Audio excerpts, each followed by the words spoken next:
Halo Kak, Tes, halo Suni, selamat malam. selamat malam. Oke. Halo, Mhm. assalamualaikum. Selamat malam Kak. Gimana kabarnya Suni? Okay, I'm doing good Kak. How Halo, about you Kak? halo. Yes. I'm good. Thanks for asking me.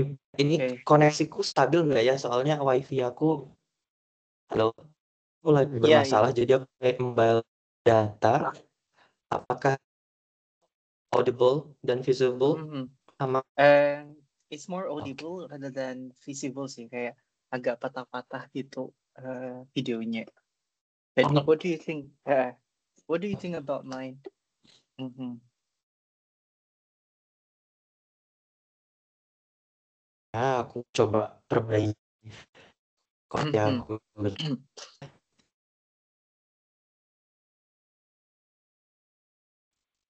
Itu manggilnya Muhammad Ismail langsung BTW. Suni aja Kak, Suni aja.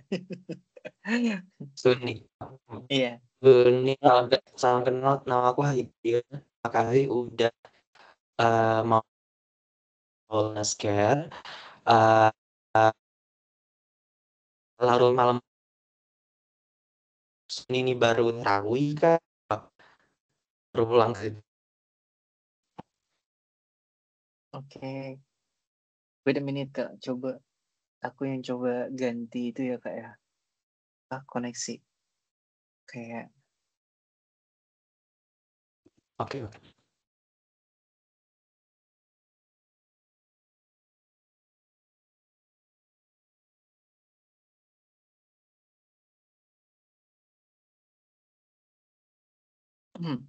halo Kak. Tes. Halo, Iya, ini aku pakai tethering Kak. aman ya? Mhm, Oke, mhm, oke. Lebih lancar mhm. ya Suni. Aku aman ya? Iya. Ah, agak-agak Oke. Sini. agak tapi nggak apa-apa, dengaran. Oh, agak ngelak banget ya? Serius. Iya, agak-agak lagging gitu Kak, agak kotak-kotak gitu. Tapi terdengar sih. Waduh, gimana ya ini ya? Eh, Hmm. how do you currently stay in the UK Kak? No, I'm not in the UK at the moment. I'm already back home. I'm in Oh, Indonesia. mhm. Oh my God, oke. Si rumah agak iya. Mhm. Ih, aku tadi mau bilang makasih berhasil dengan solo landscape. Salam kenal aku hadir. Akhirnya bertahap. Gimana initial interviewnya?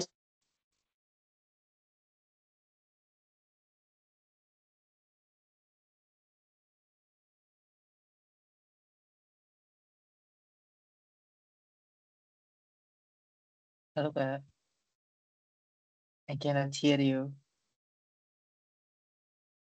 Halo,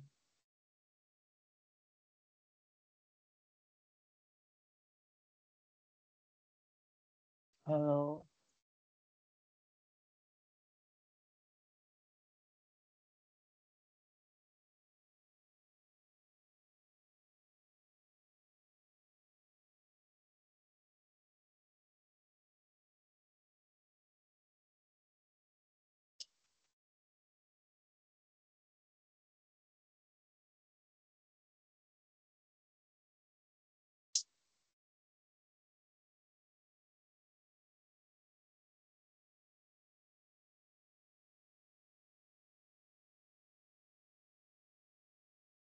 Halo Kak.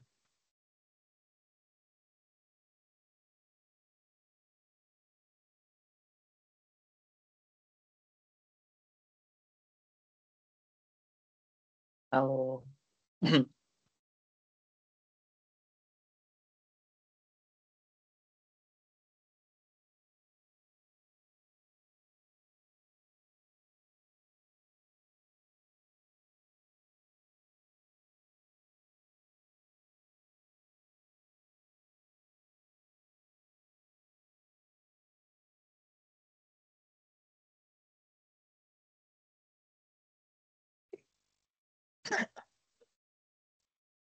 welcome back. Nah, ini udah kayak lebih baik sih. Tes aman ya? Suaraku aman? Aman. Visual aman? Ya, Oke, visual mantap. aman. Oke, Siap. aku ulang ya, Suni. Aku tadi bilang terima Mhm. kasih udah mau berkolaborasi dengan Slow Learners Care. Kenalin aku Haidir, salam Oke. kenal. Akhirnya ketemu sama Suni. Iya, eh Kak. Apa namanya? Selamat sekali lagi udah shortlisted untuk ke interview Chevening. BTW kapan lagi jadwalnya, Suni? Tanggal Yang 25, Kak. official 25 Maret 25. ya? Iya, Maret, Kak. Bulan ini. Mhm. Oh, berarti sudah 7 hari bulan lagi minggu kali ya. depan. Iya, minggu Minggu depan, depan. benar. Mm-mm. Selasa minggu depan. Gimana? Selasa minggu depan. Eh, Apakah ini mockup terakhirnya Suni atau apakah ada rencana mockup lagi setelah ini? Em, Sebenarnya belum ada rencana sih, Kak. Tapi mungkin kalau ada mungkin bakal mockup lagi ya untuk smoothing gitu sih, Kak. Mm-mm. Soalnya kayak substansinya masih kayak vulnerable gitu, masih fragile. Mm-mm. Gitu, Kak. Oke, oke. Aku saranin H-1 rest day ya, day off untuk Oh, menenangkan psikologi. Eh, iya, Kak. jadi masih ada waktu 6 hari untuk cari-cari mockup latihan lainnya. Mhm, Tapi aku mhm. penasaran sama hari-hari sebelumnya, Suni. Apakah sudah pernah latihan mockup sama mentor lain, join mentorship lain? Apakah udah join CAAI? Gimana progresnya? Aha. Oke, iya, Kak. Kemarin udah ikutan yang CAI yang pertama. Itu offline kan, soalnya deket.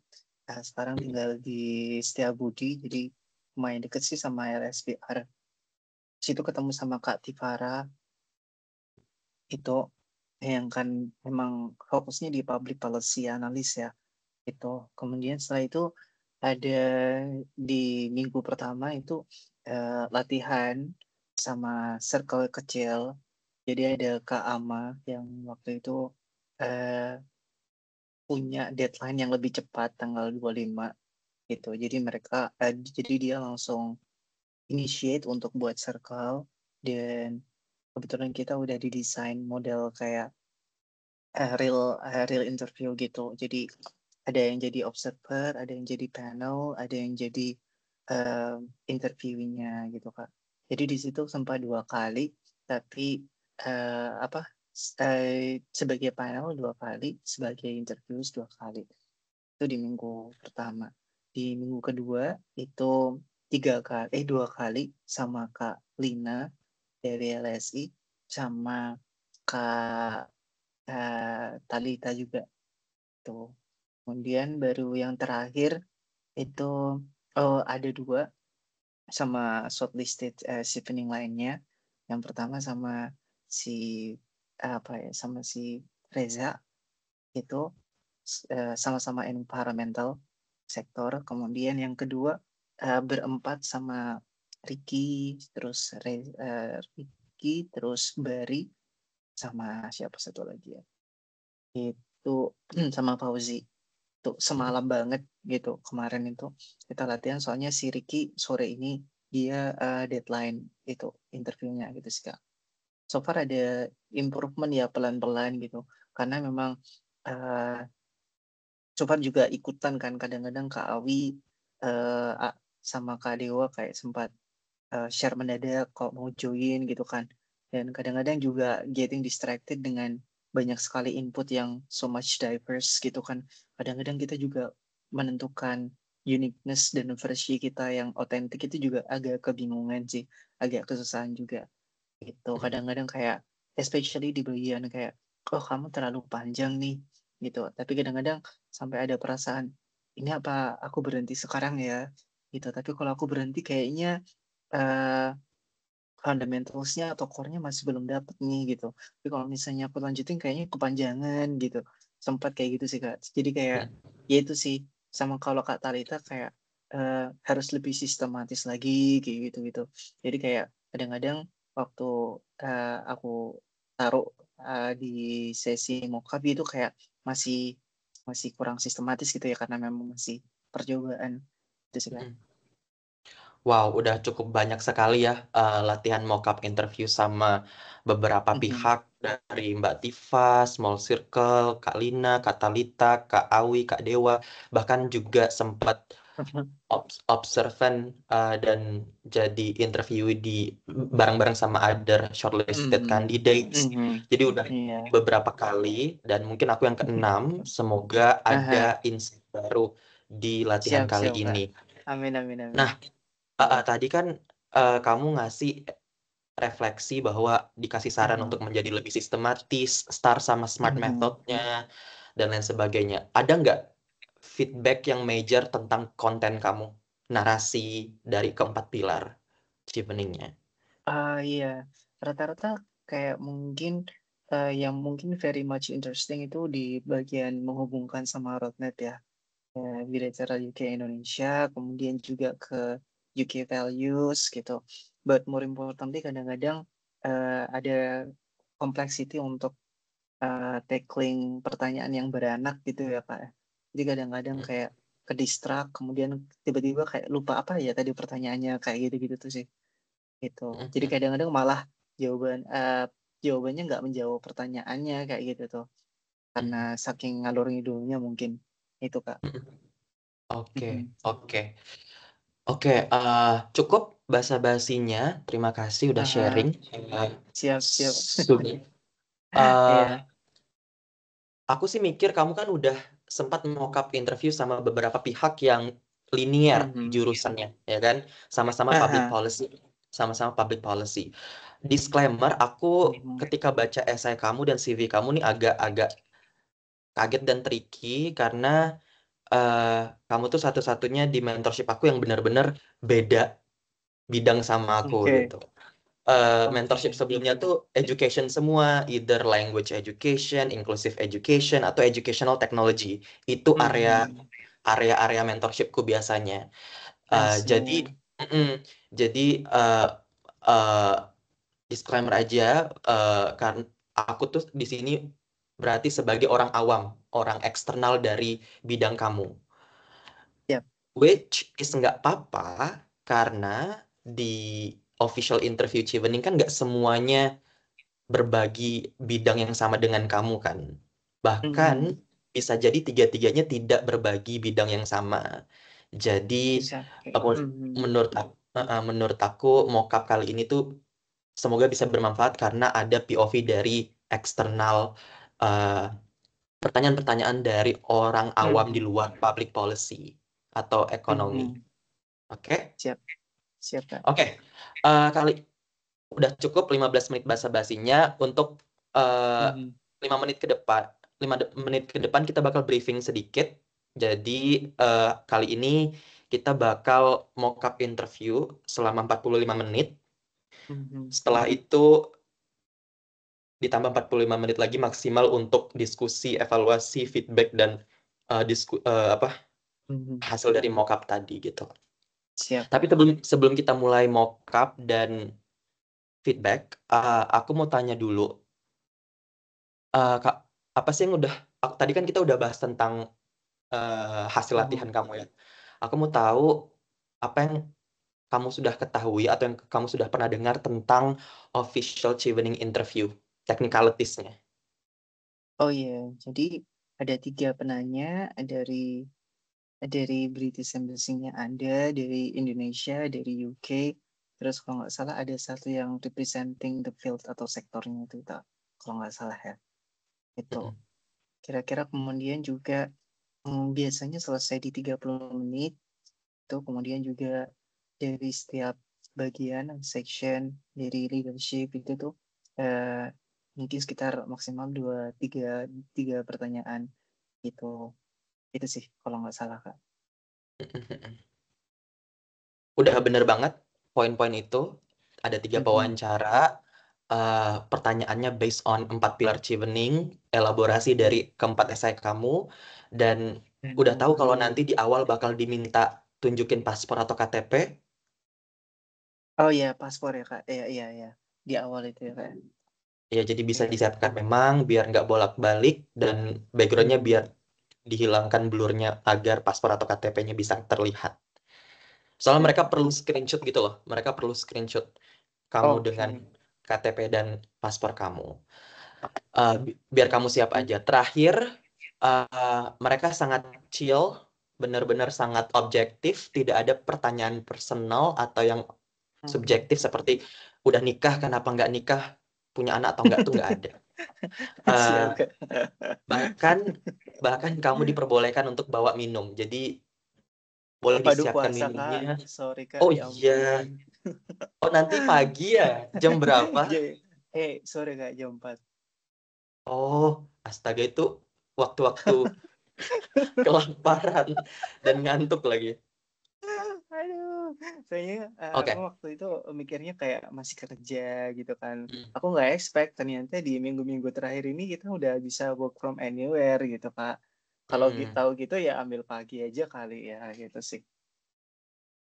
Wah, semoga bisa melawan kelaparan dan kena ke ngantukannya ya. Iya.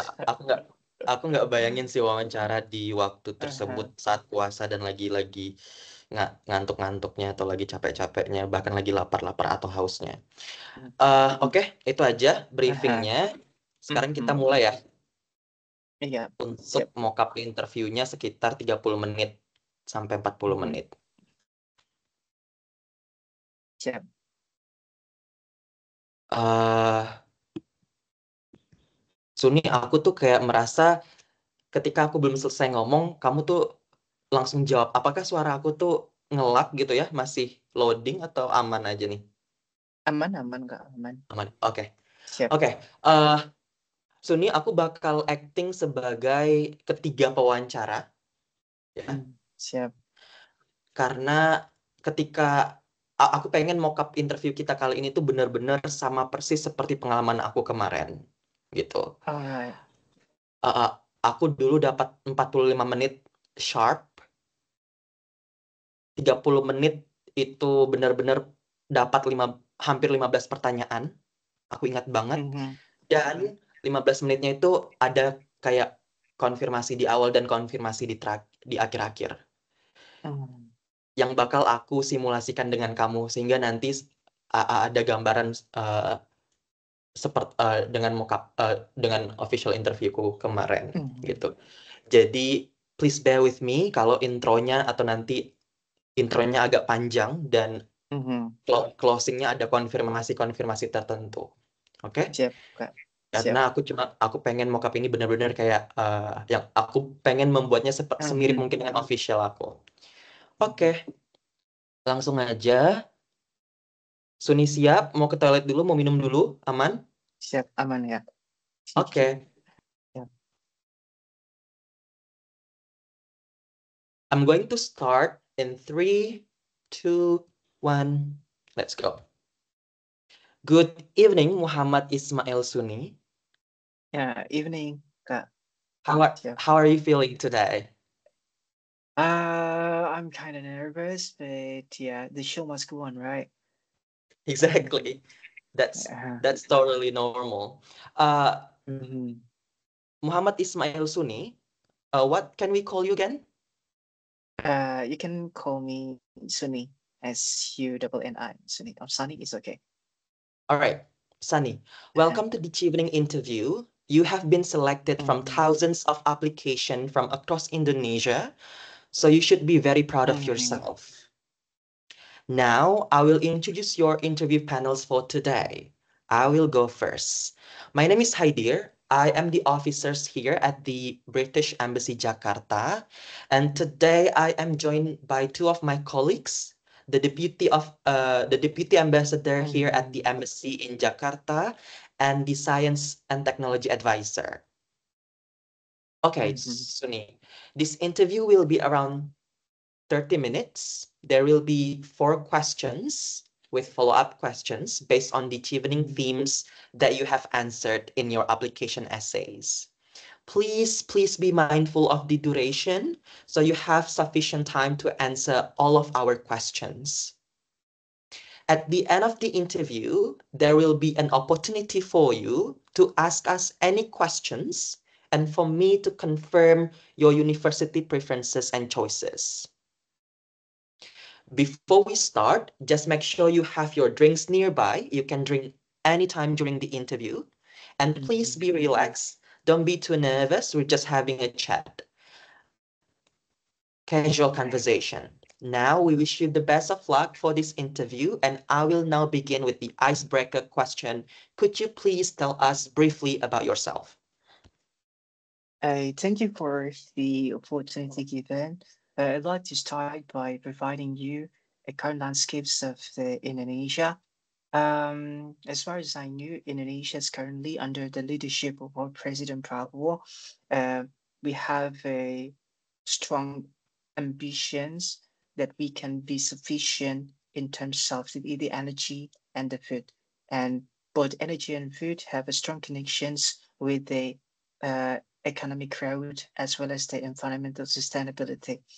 However, based on the Ministry of Administrative Reforms of Indonesia, it is stated that only 17% the policy advisors in the level of ministries um, are eligible or qualified or having um, strong or profound backgrounds in environmental economics.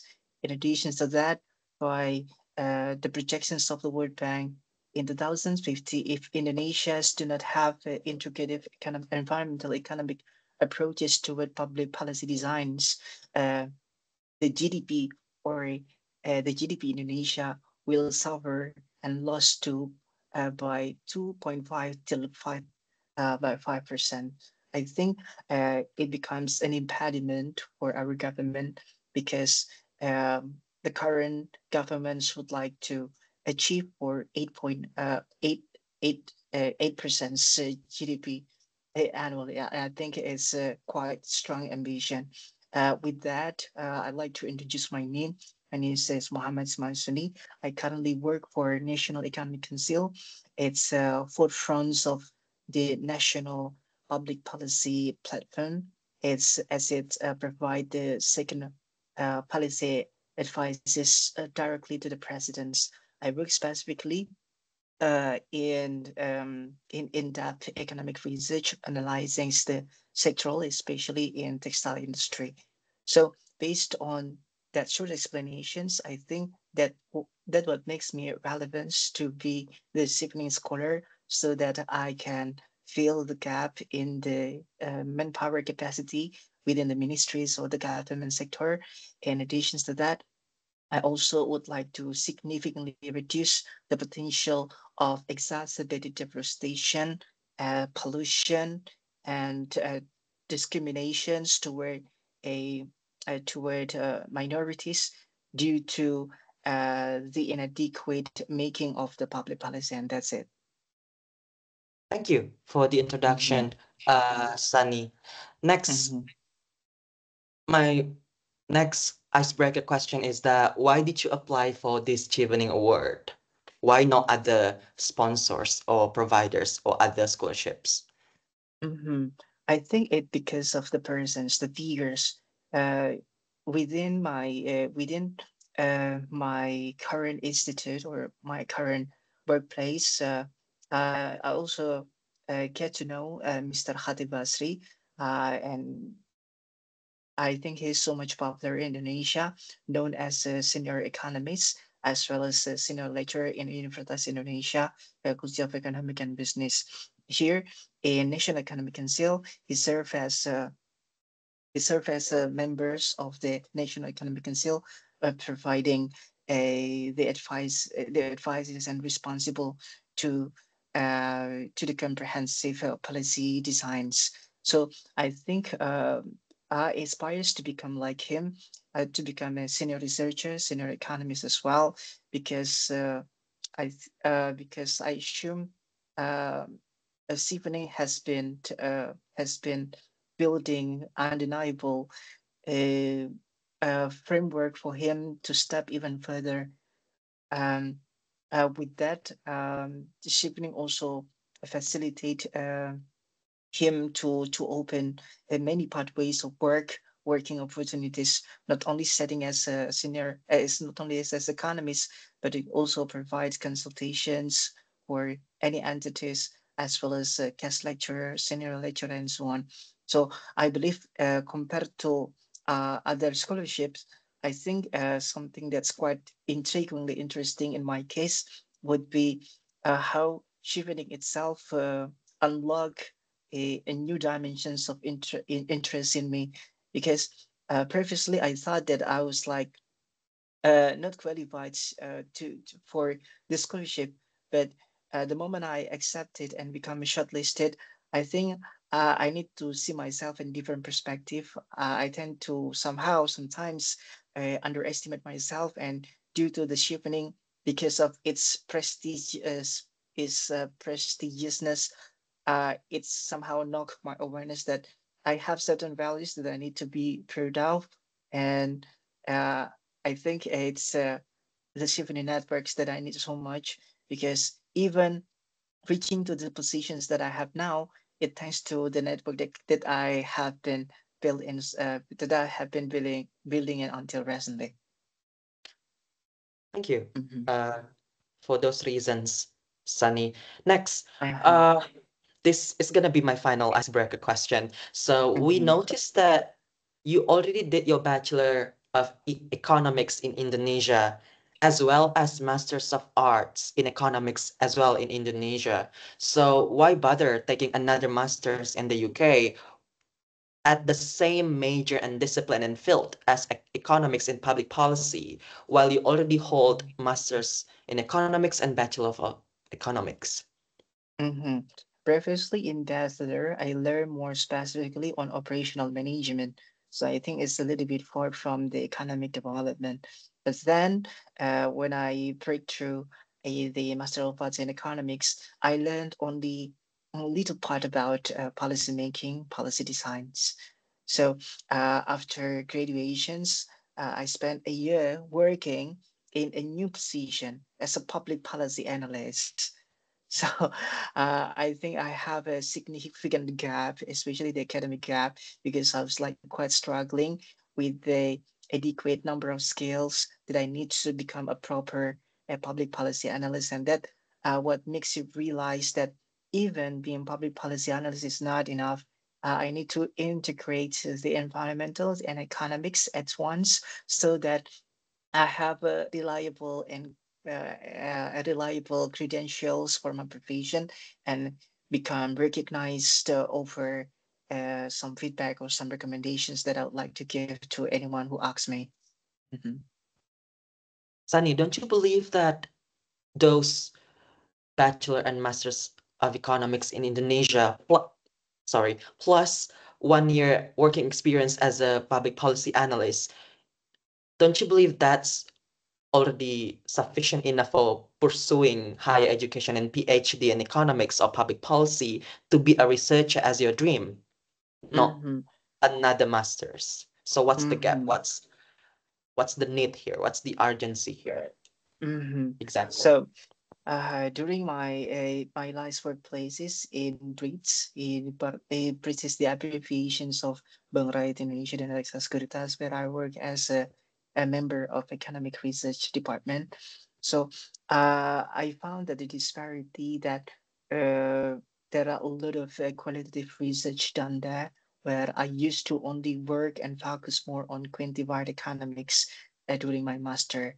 So I think it's another gaps that I've been reflecting so much in the workplace.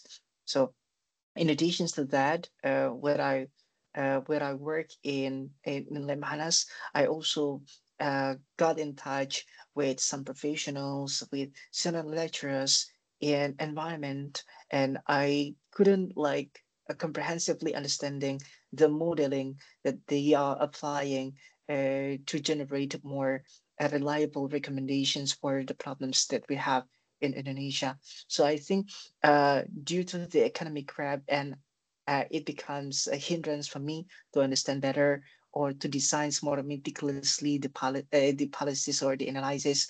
Uh, Given that, I like to extend more specifically to a public policy which integrates the values of environments and economic at once. Because another example is one of my friends uh, studying in Crawford Public School in Australian National University. However, when he transitions to environmental public sectors, still working in public policy, he need to like as how to say it's like he's struggling so much to understand better the environment itself, even if it's related to public policy, because environments, energy, and economic are three disciplinaries that have a wide range of understanding or discussion.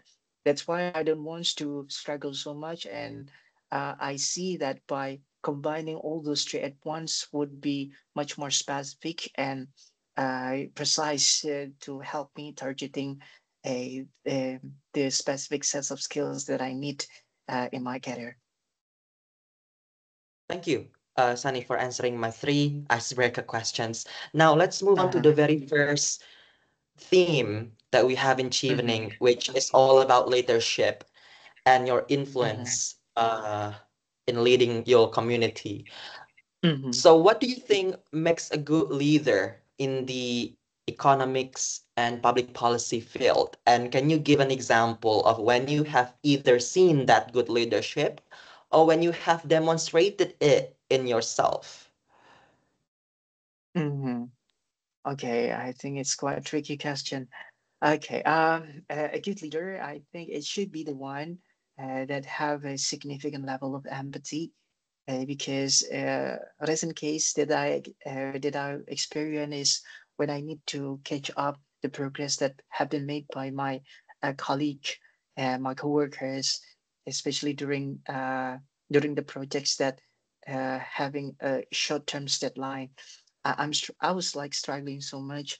However, I felt like there's no significant awareness toward my seniors that would extend their hands to me to help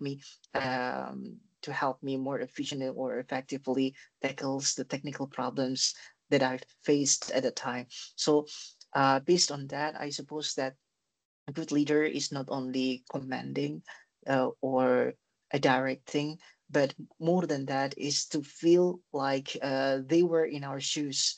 They know exactly when and where to be considerate, and providing much more how to say it's like digestible approaches so that we can work together, work faster together, and more efficiently. Or otherwise, there would be time wasted or the energy, and probably it would trouble the relationship, the communications that we have.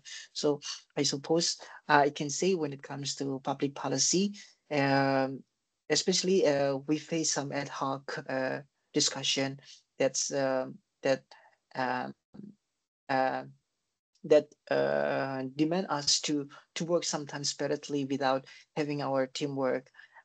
So at that very moment, the leaders who can provide us with a more systematical approach, knowing our weaknesses, I think it's so very much crucial. So based on that, I can say it's not only having an empathy, but also a leader that can measure the level of capability and know how to fill the gap of the weaknesses of the members of the organization. I think that's what a good value that should be possessed by a good leader. Mhm. Thank you, Sunny. Talking about that quality of empathy in leadership, Mhm, mhm, have you ever uh, used that quality of leadership that you already explained to us in mhm, in leading one of the projects in your professional work or in any mhm, volunteering events, for mhm, example? mhm, mhm. Yeah, I did it. Like when I extends my helps to one of the co-founders in my volunteer activity, my volunteer organizations. So it's called Ota Community. It's a platform that become a hub for everyone who wants to be more proficient in speaking English. It's firstly established when I realized that it's not enough to only study within the classroom. So I decided together with my tutors to establish this community. So back to the story. So one of the co-founders that we have is having a significant trouble on how to make a good narrative that would be interesting in the eyes of those who wants to join the discussion. So back then, what I do is providing her um, series or some steps for her, so that it would be much simpler for her to execute the projects at that time. So it's not only building the narratives, but also how to build the prompt in ChatGPT, and I also provide a how to say, it's like check recheck evaluation, while also maintaining communication in real time through WhatsApp until the post evaluations and congratulate her for what she obtained and she could produce at that time. So I think by being empathy, it helps her to regain her confidence, and she realized that she can do uh, the responsibilities that was given onto her. So yeah, I think that's one of the stories where I myself also experienced how to become an empathy leader. Mhm. Concerning that initiative that you Mm-hmm. co-founded uh, to lead this English project, how are the projects progressing now? Do you still have projects in any other regions, or how are they progressing now? Mm-hmm. So currently, our hotel community has been like quite regular and has been so much consistent in providing discussion. It's a weekly regular discussion with multivarious topics ranging from minorities such as LGBT, or something related to the environments like green jobs and women, and so on and so forth. So currently, we've been in our 252 episodes. We've been providing surveys for free to everyone who has desires to excel in English for about 4 years, from 2020, the moment we got pandemic. We shift to virtual, and we couldn't realize that it would be is huge, and we can still maintain the consistency until now. So we've been serving more than 50,000 people across Indonesia, but also beyond that, we invite some guests to become our moderator from abroad. It's like from Qatar, from Germany, because with this massive web of network, we could also extend mm, this platform as a hub for them to share or to disseminate their agendas, or they can also share some broadcasts about their events. So we can actually provide some mutual benefits each other in the chains of informations that we have in our sites. Mhm. That's wonderful, Sunny. Thank you. Next, Mhm. let's talk about the second theme, which is about networking and collaboration, Sunny. Mhm. Can you can you please tell us about a challenge that you have overcome in your professional working life and what you have learned from that experience? Ah, yeah. I think it's about how it's the last projects that I have. It's more is on the field study about the feasibility study, where it asks me to it imposes me to also experience a field study where I need to make a report on it. I felt at that moment it's a little bit challenging for me to um to design some critical analysis that I need to submit to my boss. But back then, I kind of remember to one of my fellows, my friends during my master study. I asked them to provide me a deeper elaborations on how to tackle the problems related to the analysis that I need to submit to my boss. So at that time, I think it's not only cut the times that I have when I did it by myself, but also I could actually see the problem from different angles, and I think it enlightened me enough on how to reach the outcome more effectively. In addition to that, I could also maintain the connections that I probably quite fading. I think the moment I ask for some helps, I also provide some helps for them, especially because they realize that they want to also extend uh, their opportunities to study abroad. So I offer them some helps uh, to tackle some problems that they face for IELTS preparation. So I think it's a beneficial relationship where I could finally tackle the problems related to financial analysis. That I got some helps from my friends who are more proficient than me, but at the same time, they could also benefit from me in the way how I could transfer some of my insights on how to be more fluent in IELTS. Yeah, I think that's it. Well done, Sunny. Now, regarding the third theme about your study justifications in the UK, my very Mm-hmm. first question in this theme is that what kind of challenges and opportunities do you think you will experience while you are in the UK aside from your academic studies? Okay, that's quite long question. Can you please repeat it once more? Sure. Uh-huh. I was asking about challenges and opportunities. So, what kind of Mm-hmm. challenges, what kind of challenges and opportunities do you think you will experience while you are in the UK aside from your studies? So we're talking about Ah, besides academics, okay. outside of your studies, Ah, what are yeah. the other challenges and opportunities? Mm-hmm.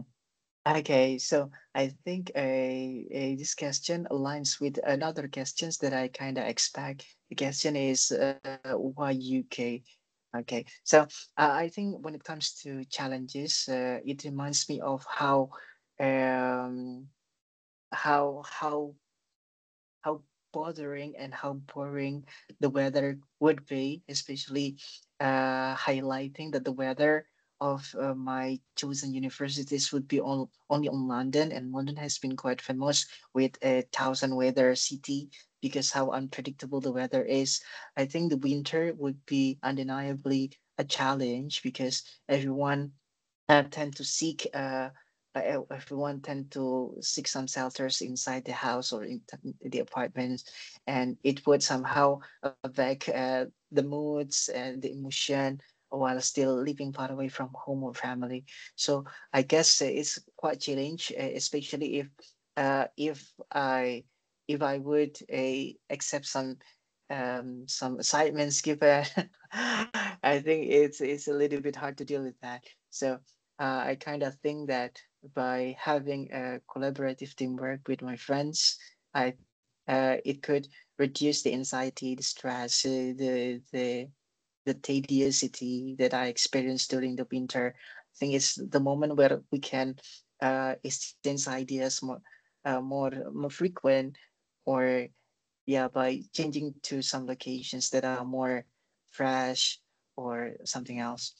But with regard to the opportunities, I think I like to also attend some public lectures held in different universities because probably during the class I might find something that's so hard to digest. But by attending public lectures, I think the conversation, the communications, the delivery might be more diverse and versatile, where I hope it would smoothen my way to understand while at the same time broadening my network with some college or university students from different universities. Yeah, in addition to that, I also like to experience adventure because I think UK, I got inspired by one of the novels written by Andrea Hirata, a senior novelist in Indonesia. It's called Edensor. There is this one landscape in Scotland with such a breathtaking landscape that I'd like to visit. I just want to reflect how beautiful it would be in front of my eyes, rather than just visualizing only in my mind.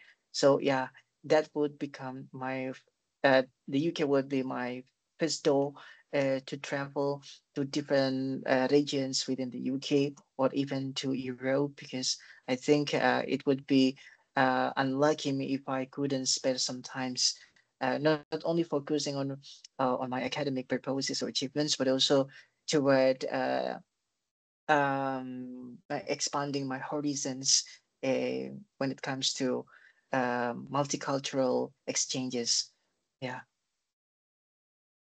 All right, you have explained all about the justifications outside of the academics. Now let's talk Uh-huh. about your studies specifically. Uh, why did you choose to study in the UK, specifically at LSC, Mhm. SOAS, or UCL, compared to other countries or other universities like Australia or the USA? Mhm, mhm.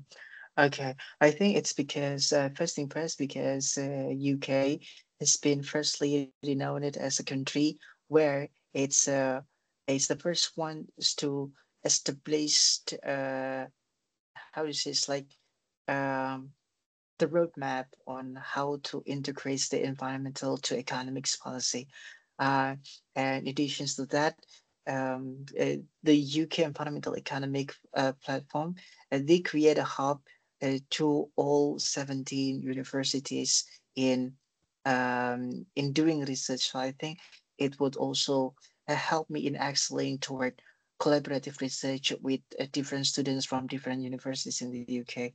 In addition to that, I like to also see that all my chosen majors from different universities concentrated toward one line. It would be on environmental, economic, and public policy. However, what distinguishes one to another would be, for example, in LSE, it is renowned for its econometrics and economic modelings. So I'd like to learn more specifically how the economic modeling integrates to environmental understanding. But beyond that, the the LSE also renowned for quantitative methods applied to social sciences, and they have a strong empirical research and econometric analysis. Um, eh, Other than that, I have SOAS, and while still learning about the themes, but I'd like to delve deeper into the global south perspective, and I kind of expect from the major, because it's not only a focus on developing economies, but also toward regional politics and international relations across Asia, Africa, and the Middle East, and it would be so much relevant to my case as a developing country. Uh, and the last one would be UCL. I think the major interests me so much because it's integrations of scientific research with policy application, and they have extensive cross departmental research initiatives. In addition to that, they are also renowned with having a course on urban expertise, because currently in Indonesia there have been like a lot of environmental damages because of flood happening in urban areas. So I like to extend my research interest toward this issue, and I think UCL would be the most suitable place for me to deepen my insights regarding this. So I can say that in these three universities would somehow align with my career as a public policy analyst. But again, each of them has a specific technical overs that would somehow also widen my research interest and would enable me to see some cases um, with morpho supply approaches. Yeah, I think that's it. All right. Among these three choices and Mm-hmm. preferences, Sunny, uh, have you receive any unconditional or conditional offers by any universities? And if yes, have you decided where to go as your final decision? Okay. So I got my first LOA from SOAS. Yeah, but currently I'm still progressing with my application to LSE. It's been 2 weeks since my first application, so I kind of look forward to receive any updates from them in the next 2 till 4 weeks. In the meantime, I also still preparing for my application for UCL. So yeah, that's what I've been doing. So you have got the unconditional LOA from SOAS, but Uh-huh. if you got another unconditional LOA from LSC, you will I will put take LSC as the top priority. yes. Yes, Okay. top priority because it's my first choice too. Okay. Noted. Thank you. Now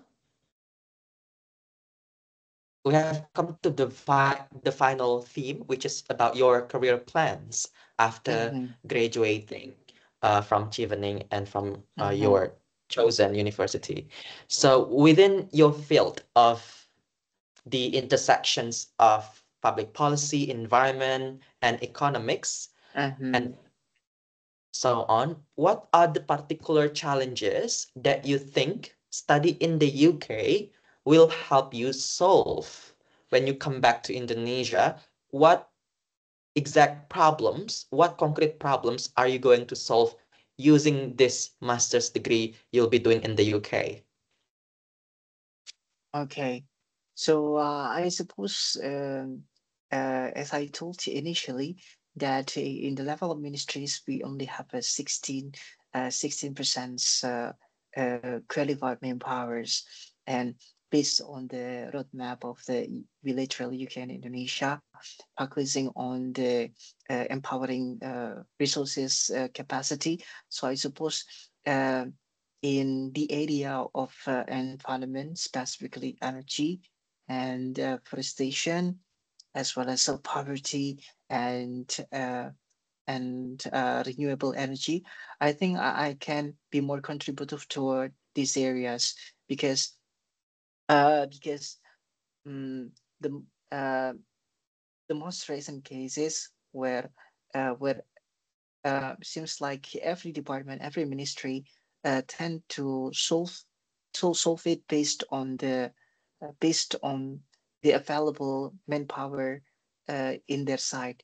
For example, in Ministry of Environments, they always deal with anything by only having those qualified in only environmental backgrounds. So I think there would be a mismatch or a disorientations in the policy made beyond that, as well as the Ministry of Economics. So they are generating policies that are not designed based on the environment because the lack of manpowers that are credible enough that can somehow integrate the intersections between those approaches. So I suppose what I can do at that very moment is how I can minimize the mismatch happening due to the inability of the governments in fulfilling the lack of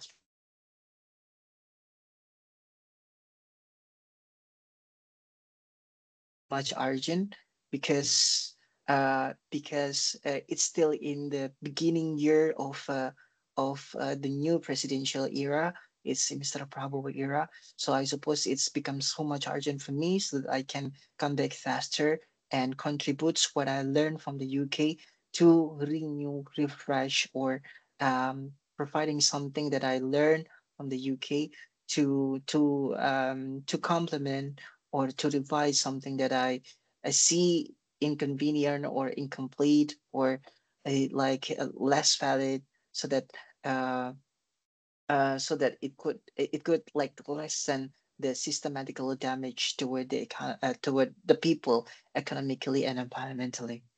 Mhm. Sunny, can you not do it now without chevening, without your UK, without another masters? Can you not do it now to increase that percentage of low manpower and to get the road map that you want? Can you not do it now? I mean, like, is your questions like, uh, whether or not I need to prolong? I mean, like, I can delay and not to apply or not to study in the UK and delete myself without studying in the UK. Is that your question? Exactly. So what I'm just wondering is that can you not do it now? That if that's your Mm-hmm. problem about the Mm-hmm. 16% of low percentage that you want, can you not do it now without cheapening, without UK another UK's master degree, another Mm-hmm. master's degree in the UK? Mm-hmm. I think when I decides to delay in these urgent situations, it would also extend the disalignment or misalignment between the between the policies made by the government. Even if somehow I realize that there are some senior economists in my case in my workplace, but I think by being granted this Cyprian scholarship, I can at the very least reduce any negative externalities that happen in the preliminary layers of the research or the studies. Okay, I mean, like, it could also like increase the efficiency so that it will be empowered and develop even bigger and wider when it passed through toward the senior level of discussion. So I think the current landscapes of the public policy, it's somehow a little bit hard for our seniors because they are to be the one who is in high control, need to supervise everything. But the moment I got this scholarship, I can provide a second backhand for them that could lessen the responsibility so that they can focus on more advanced and technical economic issues that need to be dealt as fast as possible or as urgent as possible. So in the long term, it could also contributes to many more public policies that are quite strategic to empower the economical situations of our people while also maintaining the long-term benefits for the sustainability of the environment. Sunny, can you please tell us more about how you plan to contribute to your field after completing your studies in the UK? What specific policies that you think are mismatch or misaligned that you intend to address and resolve in Indonesia related to your three intersections of your studies? Mm-hmm. Okay. Okay, take a look at the most recent projects that I deal is on the textile industry. So I think when it comes to textile industry, which is also called as a labor-intensive industries, we've been suffering so much because of how free trade decreased the uh, how to say it's like the economic power of those industries because a market would exactly more prefer as something that more affordable when it comes to textile or garments, right? So in this case, we need to also provide some helps toward the textile industries, which not only reduce the unemployment but also poverty. However, when it comes to the energy, they still rely so much on using coal as the energy to empower the overall operational. So I think uh, it is uh, it is it's the problem that should be tackled and could be tackled by the government when it comes to making public policy before, because otherwise they realize that shifting to other alternative energy is not an option because it's not affordable and not effective in their side. So I suppose by uh, by by granting me this opportunity, I'd like to contribute to more different cases that I could propose in, for example, designing the roadmap or like providing them with a different angles of analysis because I think the moment I got accepted and studied in the UK, I'm going to have a significant interactions with other students from different countries, developing or developed, because as far as I believe that uh, what's been seen in the news is not always the actual information. So by delving deeper into some professionals, students, lecturers from developing or developed countries in the UK, I think it would empower and back me up in terms of the incomplete information versions that I could somehow tackle, because I think um, doing research is so much expensive, but granting me this opportunity, I could like provide more efficient and effective um, policy technicalities, especially dealing with the problems regarding the availability of the energy, the security of energy, as well as the connections between the energy and environment, as well as the economic. All right. Thank you. Sunny, my Yeah. final question for you is that Mm-hmm. after your master's, you mentioned you plan to, after your another master's, you mentioned you plan to pursue a PhD. Mm-hmm, indeed. Do you see your future career being more in academia as a lecturer, for example, teaching undergrads or postgraduates in the university, or in public policy, advising the government on changing Mm-hmm. regulations? Mm-hmm. Yeah, probably I will still commit in my current position as a economist, as a public policy analyst, because I've been learning this position from my own lecturer is Mr. Fajar Bambang Hirawan, is currently um, the head of the industrial sector research department in Bank Negara Indonesia or BNI.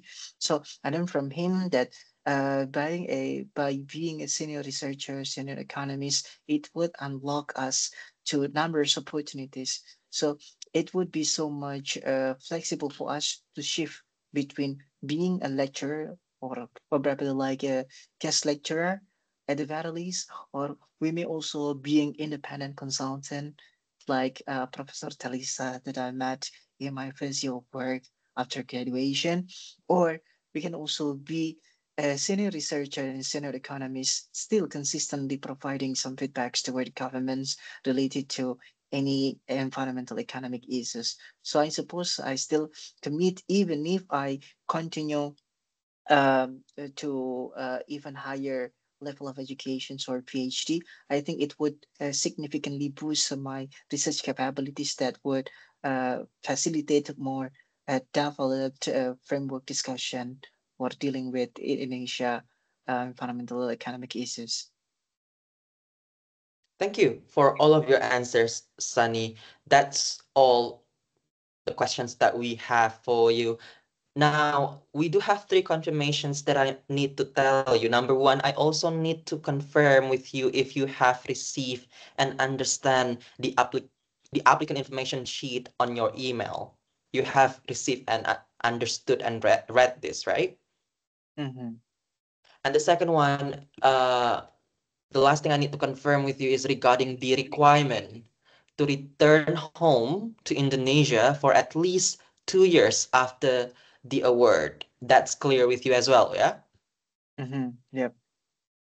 Mm-hmm. Thank you for that, Sunny. That's all that I need to confirm. So it's now your opportunity to ask us any questions if you have one. Do you have any questions for us? Sure. It's a question related to the platforms where we can connect each other, because I think I don't know whether the platform has been existed or not in the Shifting network. It's regarding the idea that how the Shifting alumni, Shifting scholars are that are working in the sector in public policy can have a platform where we can connect and reconnect, because with that we can like exchange our minds and share about the current trends while also completing each other relating to what need to be upgraded, and it would be more linear and specific while still considering any possibilities to also having a collaborative research with other disciplinaries. But I think it would be much more efficient and in having a streamlined ecosystem where it would work on to our career. So do you think the Shipning could also provide extensions of some helps to a platform where we can where we can like specifically connect with the ones within our profession area? I think that's the question. Yeah, that's a very critical question, Sunny. Yes, you are very right. So in Chevening, if you are selected as a final candidate, when you are becoming a Chevening scholar, you are flying to the UK for 1 year. You're gonna be having so much I said so much, not so many, so much opportunities, facilities, partnerships and collaborations through so many agendas and events. For example, in the first semester, you're going to be having the Chevening orientation, meeting your cohort with 1,000 scholars from all around the world. And you're going to meet them again in the farewell party the next year.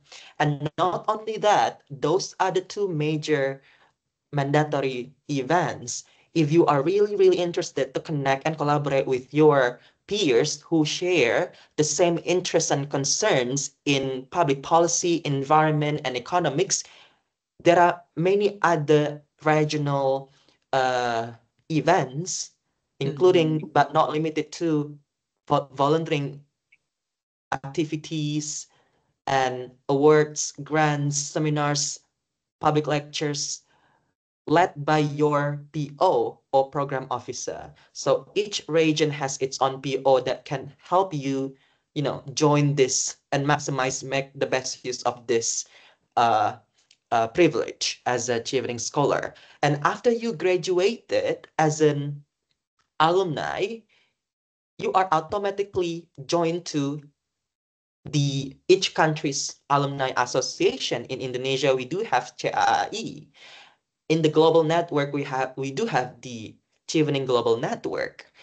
And not only that, the FCDO and the Chevening officers also offer alumni grants that you can use to collaborate with other alumni to lead a project that is related to your concern, so you can solve a problem in your community. So yes, we do support our scholars to make the best use of UK and Chevening and your own peers. Is that answering your questions? Yeah, thank you so much. Thank you very much, Sunny. We wish you all the best for this interview. Hopefully you get a positive outcome out of this. It was a pleasure talking with you.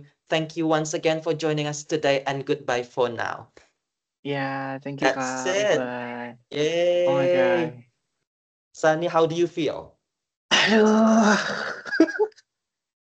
Ada banyak hal yang kayaknya kurang dielaborate dan kayak repetitif gitu, juga kayak sebenarnya bisa disynthesize gitu sih, kayak tapi kayak kehabisan kata-kata lagi gitu.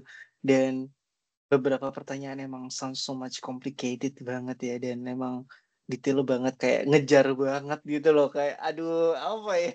Itu sih tentang isu-isu apa yang bakal menjadi fokus kontribusi, itu juga kayaknya belum terlalu ku prepare sih, Mas. Gitu.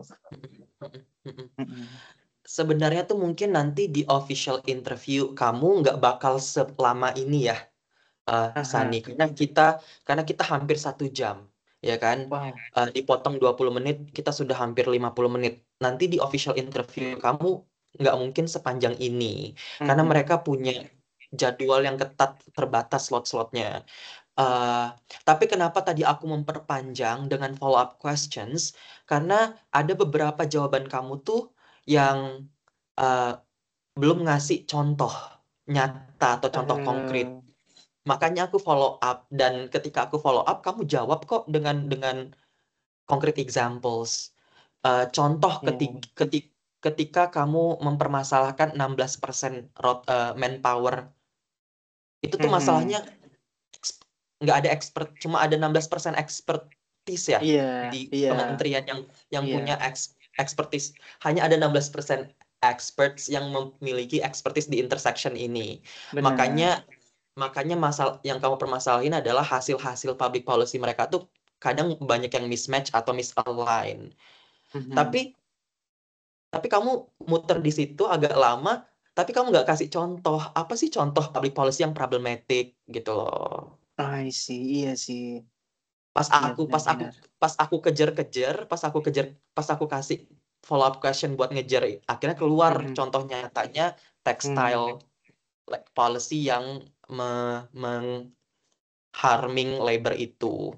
Iya, iya benar. Baru kamu koneksikan ke, makanya aku perlu S2 intersection ini dengan Chevening karena aku bisa ngasih solusi redesign roadmap bla bla bla bla. Nah, baru kejawab. Nanti aku khawatirnya Oke, nggak ada follow up question. iya itu sih Kak yang aku Semoga takutkan juga. ada ya.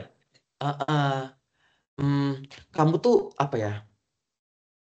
Menurut aku gitu sih. Jadi gimana ya? Menurut kamu gimana caranya tuh biar langsung kejawab semua dalam satu Iya, nafas jawaban? iya, dalam satu nafas jawaban.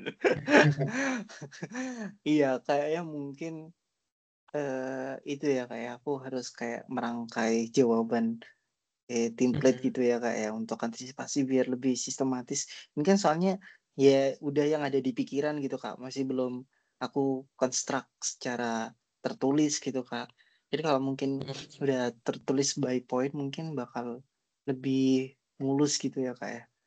Itu sih untuk menghindari Apa- bertele-tele kayaknya. Ya, Apakah Sani sudah pernah scripting word by word atau bullet point? belum sih Kak. Ya cuma Nah, dari evaluasi terus baca-baca langsung aja gitu aja sih Kak. makanya banyak banget di jawabannya Sani itu yang kayak in addition to that, in addition to that, in addition to that. Itu membuat menurut aku walaupun bahasa Inggrisnya Sani itu sangat luar biasa bagus, jadi fillernya nggak ada, lancar jaya, lancar terus. Kalau ini IELTS mungkin nilainya tinggi, tapi karena ini bukan menilai bahasa ya, Aha, menurut aku tulong gitu loh, tapi belum iya iya memberikan iya. belum memberikan semua ekspektasi jawaban yang kita mau. Eh, Hmm. atau bahkan memberikan overwhelming jawaban yang sebenarnya kayaknya satu aja cukup deh gitu. Oh gitu, iya Contoh, iya Kak. contoh cerita cerita leadership sama networking. Itu Mhm. kalau di essay kamu kan, di essay leadership kamu sama di essay networking kamu tuh tema 1-2, itu kamu kasih kayak masing-masing ada 3 cerita leadership dan cerita networking gitu loh. Nah, Mhm. mungkin sekarang kamu bisa script, karena ini pasti ditanya kan. Mhm.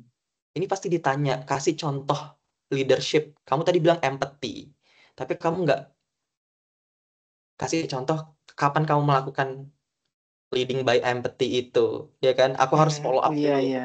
ya kan? Aku harus I follow up dulu. see. Iya iya iya iya.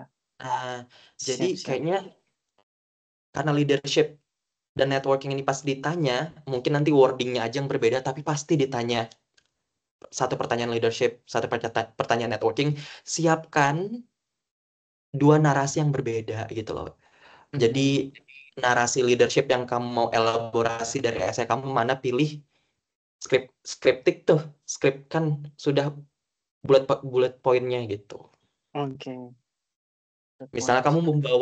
kalau kamu mau bawa the idea of empathy, kapan kamu merealisasikannya di project leadership kamu yang mana? Kamu eh, menerapkan leadership by empathy ini gitu. Mhm.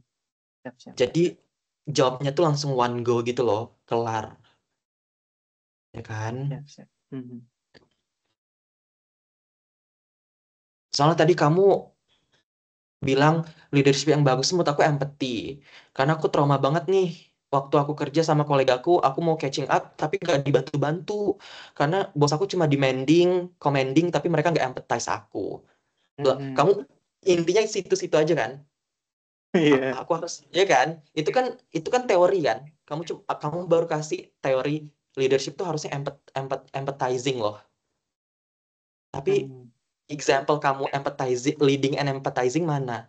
Kasih satu star smart method di situ. Satu narasi, elaborasi dari esai kamu yang mana kira-kira yang bisa dibawa ketika kamu menerapkan Hmm. quality empathy leadership itu di project yang Hmm. mana. Pilih satu aja tapi yang sangat-sangat powerful. Empati kamu melaksanakan empati leadership itu.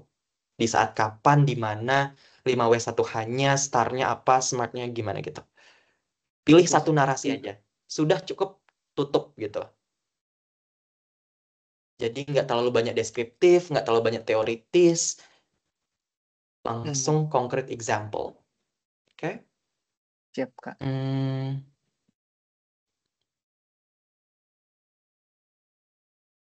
kayak yang networking itu kamu bawa di idea of ini ya, visibility field study Hmm. yang mana ya? Visibility study itu kan FS itu, Kak. Tapi juga Heeh, harus harus field study gitu, harus terjun ke lapangan. Itu sih, Kak. heeh. Itu narasi itu yang kamu bawakan itu bagus itu kayak kamu bilang. Kamu boleh ingatin aku lagi nggak? Sorry. Oh iya, jadi kayak di situ tuh narasinya kayak karena visibility study itu tentang SROI kan, Kak, research on social returns on investment. Nah, itu tuh kan juga sesuatu hal yang baru sehingga kayak untuk Mm, masalah matrikulasinya itu matriksnya itu agak kurang proficient di akunya sehingga waktu itu aku tanya sama temanku yang emang benar-benar qualified di situ dan kita exchange our mind gitu.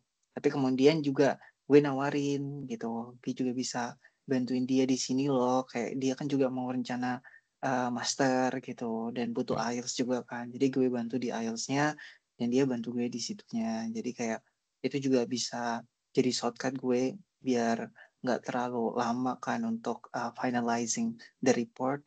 Tapi at the same mm. time dia juga benefit from me. Jadi network ini benar-benar saling bermanfaat satu sama lain gitu sih kan. Nah, itu bagus. Tadi itu sorry aku nggak dapat eh eh, di idea of itu tadi, Sani, sorry banget. Kamu tuh mungkin saking Mhm. lancarnya, aku sampai nggak dapat artikulasi kamu. Sorry banget nih. Padahal kalau Mhm. tadi bahasa Indonesianya itu bagus banget loh, karena itu memang the essence of kolaborasi tuh kayak gitu.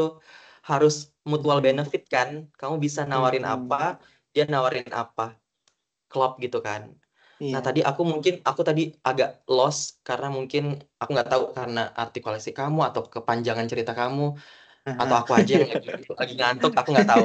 Tapi tapi kalau itu kamu bawa itu bagus. Jadi aman Iya, ya, oke oke, networkingnya bawa siap itu bisa siap. ya. Mhm. Mm-mm. Siap, Pak. Oke. Terus apa lagi? Mana kamu ada lagi nggak tentang leadership sama Eh, networking? oh iya, eh so far itu kayak kadang-kadang itu bingung sih, Kak, kayak kalau misalnya menghubungkan itu sama itu kan sebenarnya kayak ada bagian tersendiri ya, Kak. Kayak misalnya ini segmen leadership, ini segmen networking, ini segmen study in UK. Kalau misalnya kita menghubungkan ke segmen yang lain padahal belum waktunya itu boleh nggak, Kak? Kalau kayaknya bisa disynthesize nih informasi ini sama ke karir walaupun karir masih nanti banget gitu. Tapi takutnya juga nanti repetitif juga gitu tuh Mm-mm. gimana ya, Kak ya? Mm-mm. Eh, itu tuh pertanyaan bagus. Kalau interviewernya kita nggak bisa tebak gitu loh mereka mulai dari mana. Oh gitu. Misal kalau interviewernya memang ngacak, nggak harus leadership dulu, tapi dia karir plan dulu, baru YUK, baru leadership, baru networking. Kita nggak tahu ngacak-ngacak. Nah, kamu bisa kayak gitu approach-nya. Tapi Mhm. menurut aku di Chevening, aku nggak tahu kamu kayaknya udah banyak 5 kali mock-up sebelumnya, kesaksian-kesaksian mereka tuh runtun nggak menurut kamu atau ngacak? Iya ya, runut semuanya ya, Kak ya. Ya kan? Runtun kan? Heeh. Template banget, Iya. template banget. Interviewnya Chevening tuh template banget, objektif banget, runtun, nggak diacak-acak. Mereka tuh nggak muluk-muluk. Mereka sudah baca esai leadershipmu, mereka mau elaborasi aja gitu. Mhm. Iya sih, Kak. Makanya kamu harus kasih 4 sekat nih, 4 sekat. Dan di esai leadership, kamu bisa bawa 3 narasi. Banyak kan 3 narasi leadership itu. Tapi di wawancara menurut aku bawa 1 aja. Iya.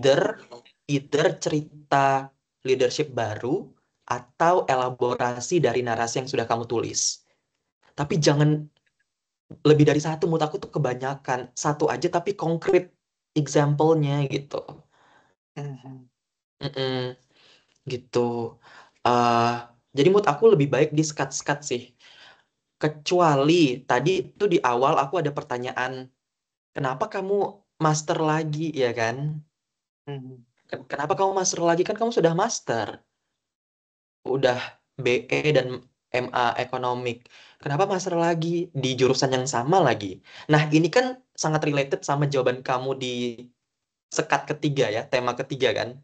Mhm. Nah, kamu benar tadi cara jawabnya, bridging kamu. That question is actually related to the question that I expected to answer about why UK, why study in the UK. Iya. Nah, kalau kayak gitu nggak apa-apa, kamu koneksikan. Kenapa tadi aku tanya itu jadi 3 icebreaker questions di awal itu, kenapa aku tanya itu biar beda aja. Jadi aku nih baca skrip catatan aku. Nah, aku baca ini sama persis sama kayak menti-menti aku yang lain, mentorship yang lain. Aku mau membedakan video kamu dengan yang lainnya gitu loh. Jadi awalnya aku bedakan sedikit gitu. Aha, siap-siap, Kak. Biar nggak terlalu sama. Tapi ya intinya most likely nanti di official interview Chevening bakal runtun, nggak muluk-muluk, nggak acak. Tapi kalaupun memang acak atau nggak runtun, kamu nggak apa-apa sih mengkaitkan satu sama lain. Senyamannya kamu aja, seingatnya kamu gitu. Tapi sekarang solusinya adalah sekat jadi 4, bullet Hmm. points, scripting, poin-poin yang kamu pengen jawab tentang leadership. Ada 1 narasi yang siap kamu jawab ketika ditanya leadership, ya kan? Kamu sudah punya poin tentang good leadership itu sama dengan empati. Kenapa empati? Pendek-pendek aja, jangan kasih guest lecture gitu loh, Pak. Mungkin kamu terlalu lama ngasih guest lecture di Kobe, jadi kamu kasih gini, kalau kamu tulong jawabnya, Sani, kalau kamu tulong jawabnya, uh, pewawancara tuh bisa overwhelmed dan lost gitu loh dengan detail-detail kamu atau Iya, spesifik yang kamu kasih. malah Karena nggak nangkep ya, Pak. exactly, karena listening span kita itu short banget gitu loh di interview. Makanya reading tuh penting banget. Reading tuh penting banget karena ketika kita hanya mengandalkan listening itu tuh span-nya dikit banget gitu loh. Makanya dikemas sedemikian rupa biar interviewernya nggak lost, nggak hilang atau bosan gitu. Gitu. Jadi langsung good leadership sama dengan empathy. Kenapa empathy? Apa itu empathy yang kamu maksud? Definisinya dikit dikit aja, nggak usah terlalu panjang teorinya. Langsung jumping ke contoh kamu implementasikan empathy leadership itu di mana, kapan, project apa, bla bla bla bla bla bla bla. Gitu. Mhm. Yap. Sama halnya di networking, kapan kamu berkolaborasi dan kolaborasinya gimana, kapan, saat project apa, kamu memberikan apa ke table dan mereka memberikan apa ke table. Jadi ada mutual benefits di situ dan bla bla bla bla gitu. 1 narasi cukup, Mhm. udah gitu. Yap. Saran aku yang terakhir tentang leadership sama networking kamu adalah eh sayangnya mereka ini tadi kan kamu kayak bahas tentang IELTS ya, tentang project bahasa Inggris itu loh. Itu luar biasa projectnya. Tapi tidak relevan dengan benang merah public policy, environment, dan ekonomi Iya, kamu. iya Kak, Ya gitu loh. kan? Itu bukan di karir, soalnya gue kan masih entry level ya Heeh, kan. Tapi kalau di heeh. segi volunteernya itu emang yang udah lama, malah 4 tahunan gitu kan. Jadi lebih banyak experience di situ sih. Itu yang enggak. Heeh. Makanya kadang-kadang gue juga kayak bingung gitu Kak, from your professional gitu. Aduh, ini gue masih entry banget nih. Kalau udah kayak gitu tuh gue nggak bisa elaborasi gitu sih Kak. Ya kalau kamu maksain Gitu. kalau kamu maksain relevant story, impact-nya tuh nggak segede, Iya bener. ya kan? Heeh. Iya. Ini agak dilematis sih, tapi menurut aku di kasus kamu nggak apa-apa sih nggak apa-apa sih bawa satu story yang mungkin nggak public policy banget atau nggak environment banget atau nggak economic banget, satu aja. Tapi yang lainnya harus Mhm. harus Oke. intersection sih, gitu. Iya. Karena kamu mau ngasih tahu leadership kamu kan dan networking kamu yang create impact segede itu, kayak tadi ribuan siswa kan yang kamu bantu itu impactnya Mhm. tadi. Mm-mm. Mhm.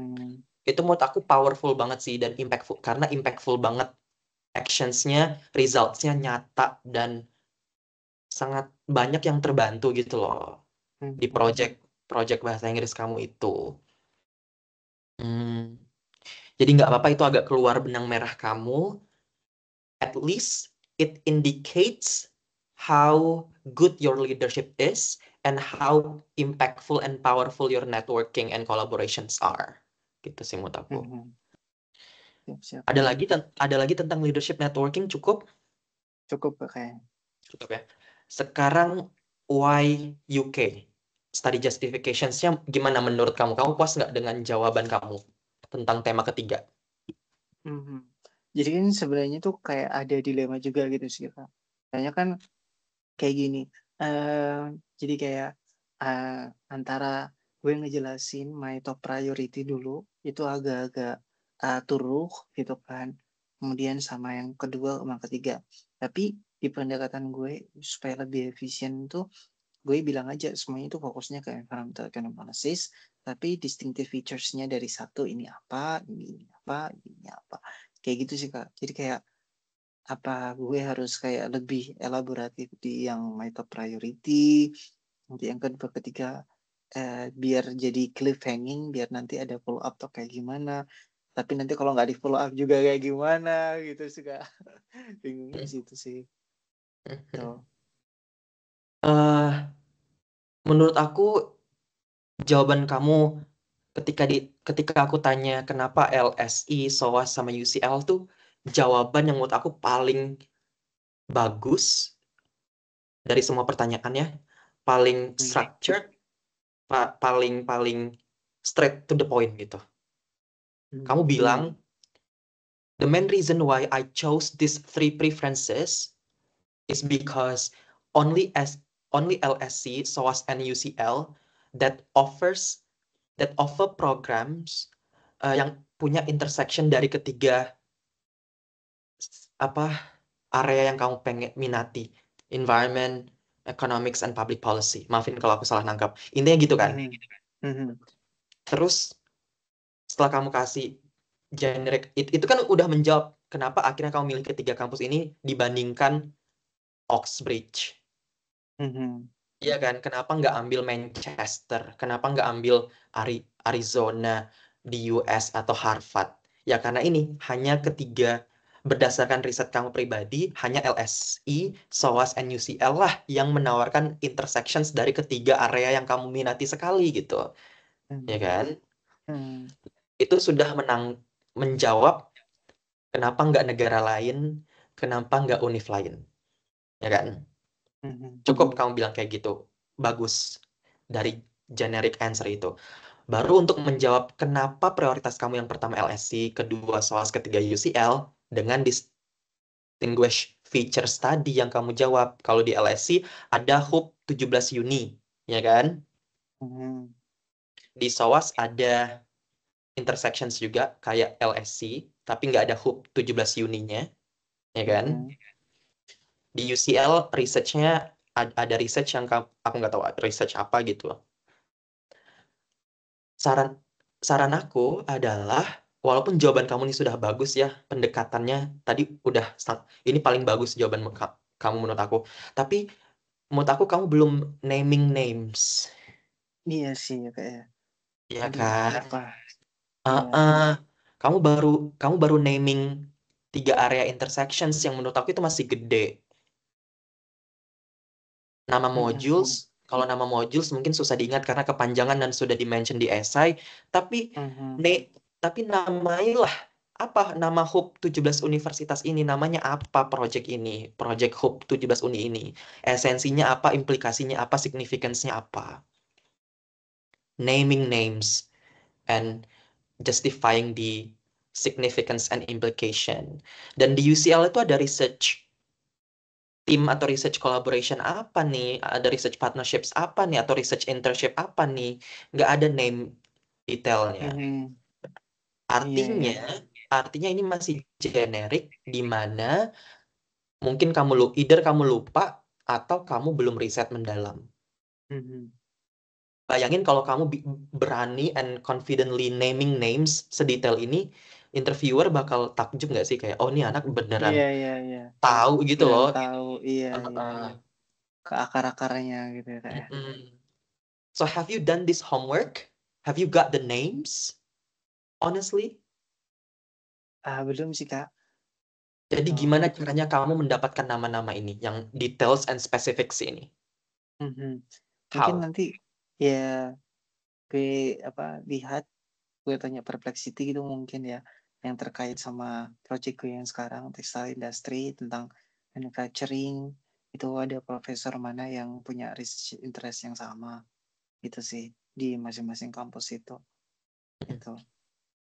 Betul, yang pertama kamu bisa reopen atau reread the official websites dari ketiga kampus, specifically di departemen atau fakulti atau college atau schoolnya masing-masing yang menawarkan program intersection ini.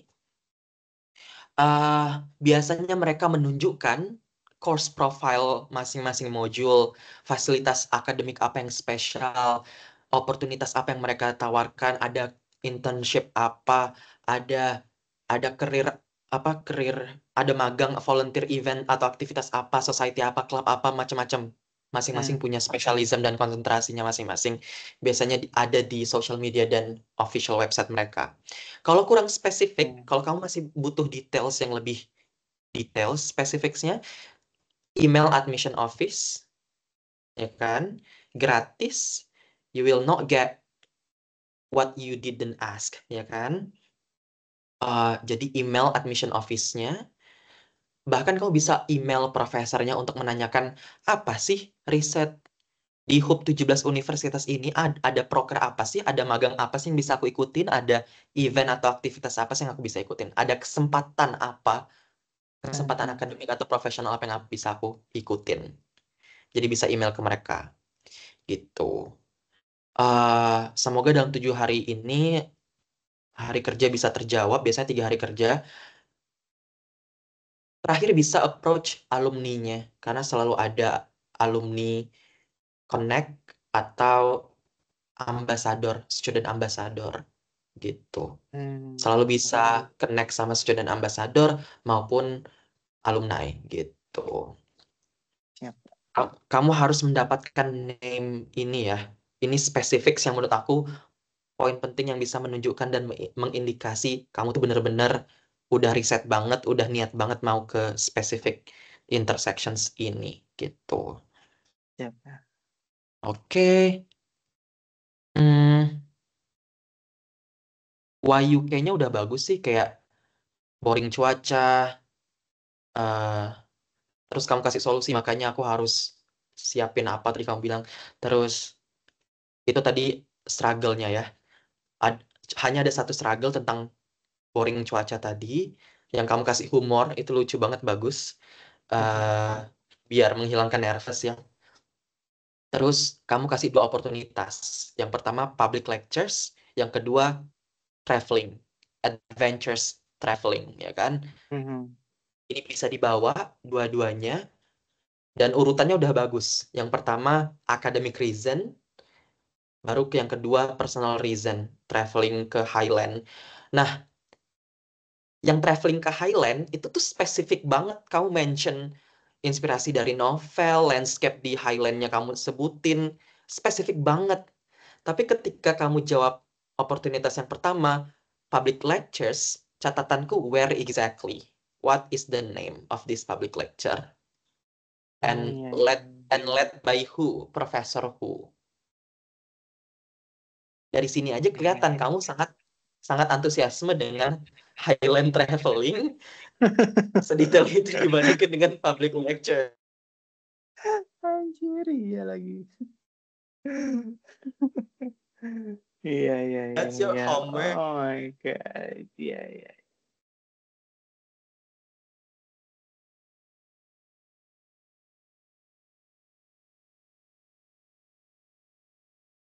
Oke, siap, Kak. Halo. Iya. Halo, Kak. Halo. Siap. Mhm. Oke, ini itu sih untuk kenapa UK-nya, study justifications-nya dari aku Mhm. cukup. Ada tambahan dari kamu? Oke, all good sih, Kak. Aman. Ya, tinggal itu detailingnya itu udah itu research yang panjang itu kayak. Kamu cuma punya 7 hari ya, Sani. Maksimalin, ini pendek banget. Ini kesempatan shortlisted ke berapa, Sani? BTW. Pertama, Kak. Sama ya. Dan Nah, semoga langsung tembus, karena ini one step closer, dan jangan disia-siakan, jangan terlena sama kesempatan ini, karena banyak banget yang nggak dapat. iya Oke. sih. Terakhir apa nih namanya? Career plan. Mhm. Gimana menurut kamu career plan kamu? Puas dengan jawabannya? Hmm.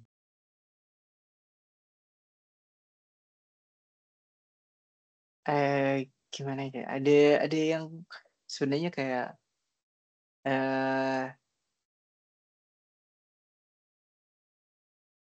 apa ya? Mungkin kayak ke delivery-nya bisa lebih efisien aja sih, Kak. Yang apa?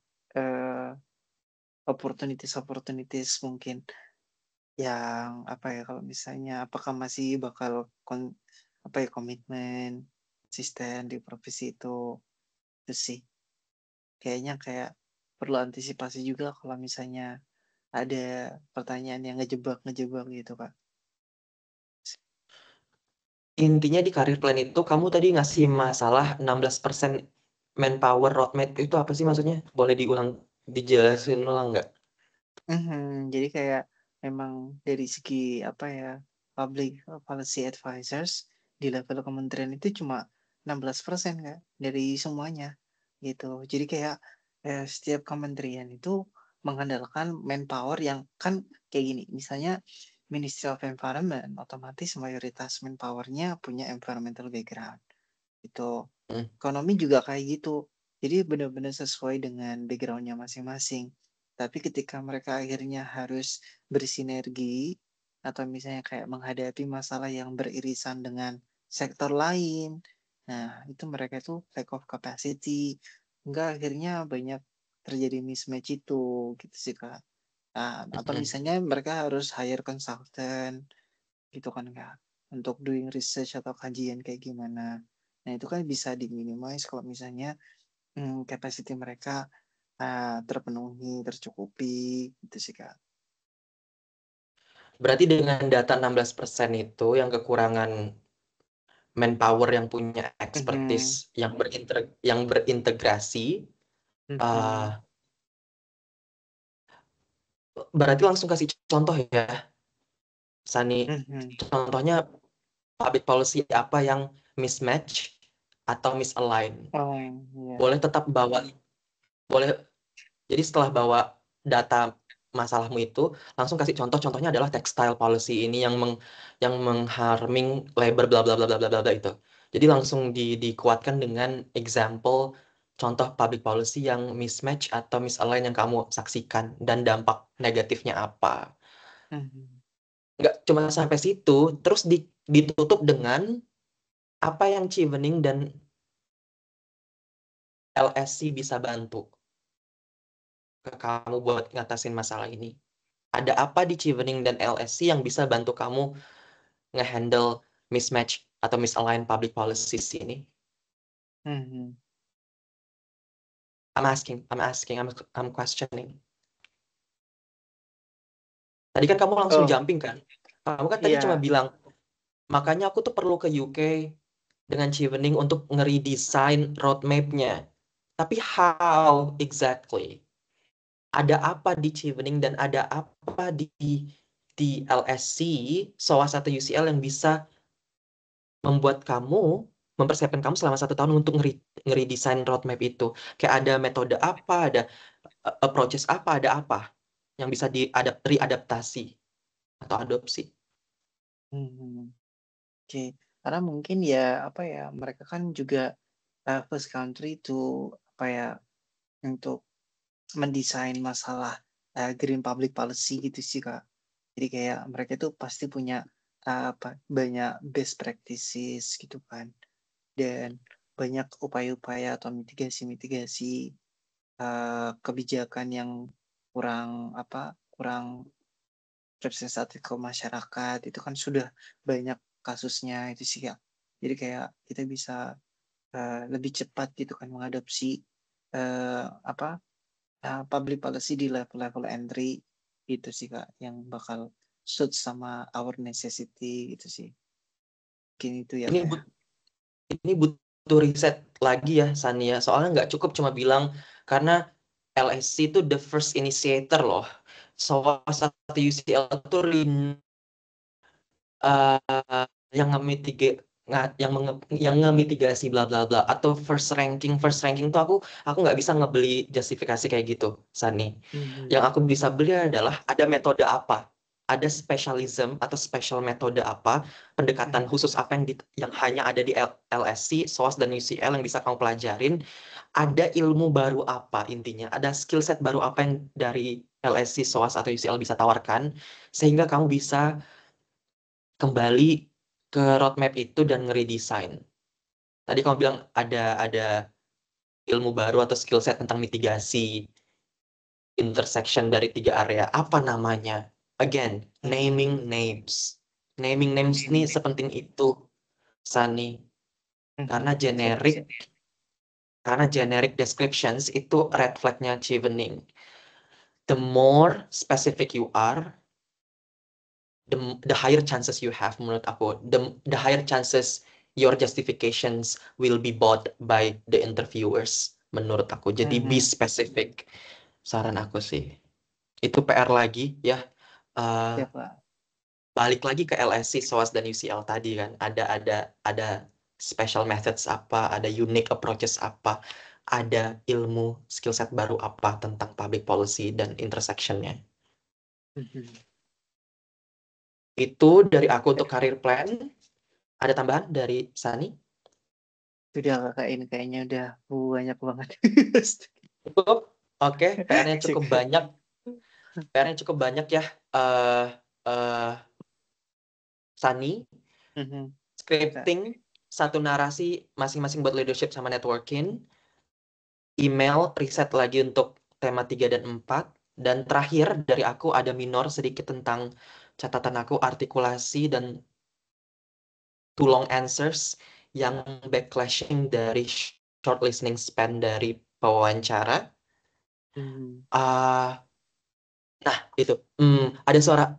Itu Sani, aku sorry banget. Ini tuh minor dan subjektif dari aku, tapi aku harus bilang, Iya, iya, kamu iya. tuh kayak, nah, itu. Iya, iya, iya. Eh, itu tuh menurut aku sorry banget. Itu unintentional. Mood, itu dua sisi menurut kamu bisa dilihat itu sopan banget karena kamu engaging, ngangguk-ngangguk dan kasih Mhm. respons. Mhm, mhm. Iya, iya, iya. Mhm. Tapi menurut aku itu di negatif sisinya adalah aku sebagai pewawancara tuh merasa kepotong gitu loh, Sani. Oh, iya, iya, Jadi iya. misalnya aku nah, oh iya, iya, iya, tuh itu menurut aku itu, apalagi ketika aku baca pertanyaan yang belum habis, ketika kamu ada itunya, itu kayak aku merasa ada kata yang kamu potong dan aku takut kamu nggak dengar kata itu. Jadi I solusi see. solusi dari aku, ngangguk-ngangguk aja cukup, ngangguk-ngangguk aja cukup tanpa Mhm. kasih noise ketika dia baca pertanyaan. Kecuali Oke. kecuali ada silence, kecuali ada silence in between dan butuh respon filler, baru boleh kamu masuk. I see. Yes. Ya, itu boleh masuk filler-filler itu ketika ada silence. Tapi kalau nggak ada silence, dia masih reading the script, masih baca soal, jangan Diem aja kayak. karena menurut aku, iya exactly, ngangguk-ngangguk aja gitu. Itu aja, itu minor, 3 hal minor yang menurut aku eh, mungkin bisa diperhatikan. Other than that, your performance was incredibly great. Sunny, bahasa Inggris kamu dibantu dengan bahasa Inggris yang luar biasa, jadi kamu nggak ada kendala dengan bahasa, hanya saja konten yang tadi spesifik naming names itu PR terbesar kamu untuk hari ini. Iya, siap. Thank you banget Sunny atas waktunya. Aku yang thank Oh, you banget, Kak. thank you Sunny. Kita pas Iya, banget 1 jam 45 menit. Semangat revisinya, semangat puasanya. Uh, please approach Mas Dewa atau Mas Iqbal atau Ko Awi lagi untuk mockup lagi kalau butuh. Tapi kalau nggak butuh, riset aja. Riset siap. dulu. Yang penting selesaikan riset dulu. Selesaikan riset, Hmm. selesaikan scripting, baru mockup terakhir. Kalau dapat dari mentor yang lain, silakan. Tapi kalau nggak ada dapat dari mentor yang lain, please let me know. Kalau kamu butuh uh, final touch up. Siap, Kak. Oke? Oke, Tapi oke. saran aku cari mentor lain biar dapat variasi, Iya. ya kan? Iya. Gitu. Siap. But Oke. now please focus on your research. Banyak banget PR Mhm. detail spesifik yang perlu dicari, Mhm. digali. Iya, Oke? Kak. Thank Siap. you. Have a lovely night. Siap. Bye. Terima kasih, Assalamualaikum. Kak. Makasih, Kak, waktunya. Sama-sama. Makasih, Kak.